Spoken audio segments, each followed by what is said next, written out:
They followed him into the house. It smelled of withered tangerines and surly forks. They followed him along a doleful, shuffling corridor. The doors to the rooms on either side were padlocked and chained. He led them into a small, pinched room with peeling blackout paper straggling at the murky windows. It smelled of neglected cardigans and tired trousers. The inner sanctum, gentlemen. My punishment cell. You what? This is my punishment cell. Oh, how I flog myself here. How I flail myself. My screams and my shrieks rend the air. The birch slices into naked flesh. The flashing blade gouges and snickers. Do you like the rind cut off your bacon before cooking? Yes, but under present circumstances, would you mind using your teeth?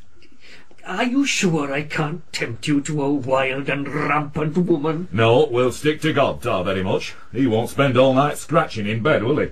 Do you believe in God? Well, if he gets me a room with a sink low enough for nocturnal ablutions activities, yes. I don't believe in God. Why not? Because of what he's done to me. What? Created me as a bloody Welshman. Well, he probably wanted a change. What do you mean by that? Well, think about it. Would you like to spend all your time creating Japanese tourists? Well, it doesn't end there. You've got to create the single-decker buses to cart them round London. And then there's the egg cups so they can have their daily 8 baths. He'll have said to himself, bugger this for a tale. I'll have a change. I'll create a Welshman. But why me? Why me? What's wrong with being Welsh? The sex. What? Well, sex. I'm obsessed with it. Everywhere I go, I see sex rear its ugly head. I see it in a packet of firelighters. I see it in a tin of French polish. I see it in a can of diced carrots. Well, as long as it's not in our shredded wheat tomorrow morning. I'm a martyr to sex. And I'm deceitful and untrustworthy too. Dear, you should hear me lie. I've climbed Everest 7 times. I have. And I've got 19 Bulgarian mistresses in the heart of the Mato Grosso. Well, it's better than having them in Runcorn, I suppose. Are you sure I can't tempt you to a wicked woman? Mrs. Rees-Lamberter's on duty tonight. Oh, you should see her in her gym slip and fireman's helmet. You should see her. Look, Squire, just show us to a room and direct us to the nearest chippy, and we'll not incommode you no longer. Oh, no, we have our duties to perform first. What duties? Religious duties. You what? Rules of the house, gentlemen.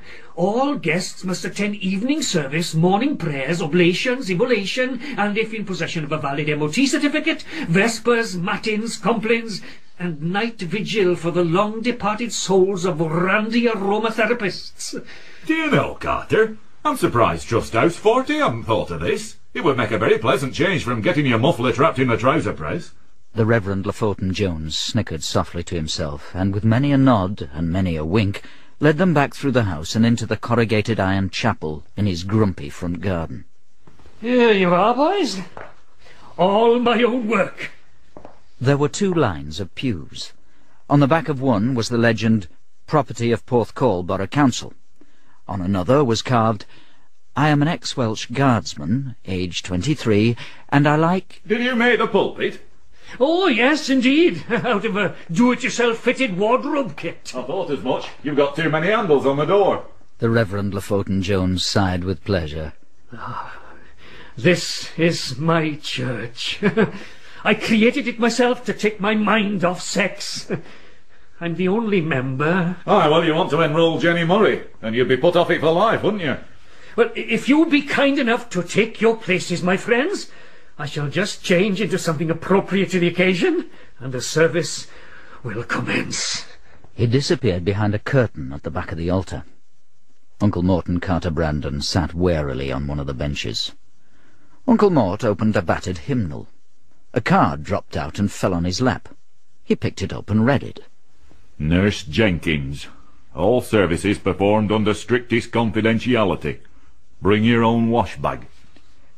Before Uncle Mort could comment, the curtain behind the altar parted to reveal the Reverend Lofoten-Jones. He was wearing an ankle-length white robe, and he'd replaced his maroon wig with a tall black silk hat. He climbed slowly into the pulpit, and he commenced his service thus. Welcome, my friends, welcome. O ye fornicators, O ye adulterous libertines, ye licentious, debauched, lustful, lecherous violators of innocence and sweet chastity, pay heed, for I Hey am... up, squire, don't you talk to me like that. I'll talk to you any way I like. It's my bloody church. Ye ravishers, ye defilers, ye deflowerers. Right, Carter. Right. And with that, Uncle Mort rose from his pew, rolled up his sleeves, strode firmly to the pulpit, and punched the Reverend Lofoten-Jones flush on the nose. Oh! Oh, dear, you've drawn blood. Do it again.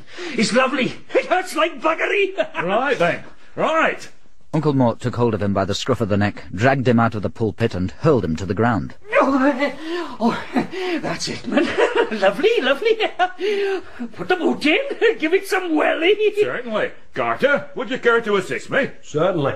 Carter Brandon stood up, walked to the Reverend Lofoten-Jones, and kicked him hard in the ribs. Oh, yeah. Oh, come on, boys, come on. You can do better than that. Put the nut in. Chin me. Uncle Mort looked down on the Reverend Lofoten-Jones rolling on the floor. He looked across at Carter Brandon. Shall we, lad? Shall we? Why not? Without speaking, without looking back, they left the chapel and returned to the blood-red beetle. Where to now? Murmansk? No, it'll be full of Japanese tourists. Let's try the Peculiar Baptists up the road yonder.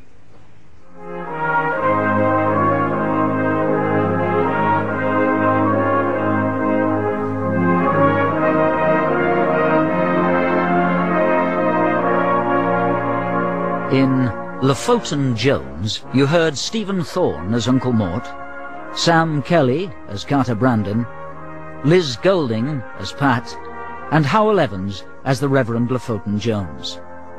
The narrator was Christian Rodska. Uncle Mort's Celtic Fringe was written by Peter Tinniswood and produced in Bristol by Pete Atkin.